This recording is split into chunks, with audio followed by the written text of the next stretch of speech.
பார்த்தீங்கன்னா லேஸ் கேட்டிருந்தாங்க. சரி 4 பாக்கெட் லேஸை பார்த்தீங்கன்னா பவுலில் சேர்த்துக்கலாம்.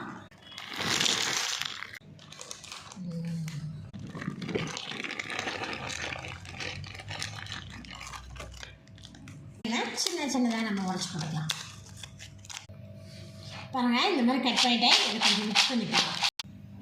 இதில் 1/2 கப் அளவுக்கு கட் பண்ண பெரிய வெங்காயம், பொடியாக கட் பண்ணால் ஒரு தக்காளி, 2 பொடியாக கட் பண்ண பச்சை, பொடியாக கட் பண்ணால் கொத்தமல்லி தழை, இது கூட கொஞ்சமாக salt, chaat masala 1/2 teaspoon, 1/2 teaspoon மிளகாத்தூள், 1/2 லெமன் ஜூஸ்.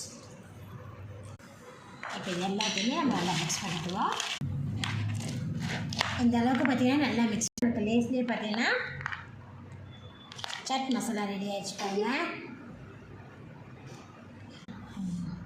ஹாய் கைஸ், நீங்கள் இது போல் செஞ்சு பாருங்கள். இந்த வீடியோ பிடிச்சா லைக் பண்ணுங்கள், மறக்காம நம்ம சேனலை சப்ஸ்கிரைப் பண்ணி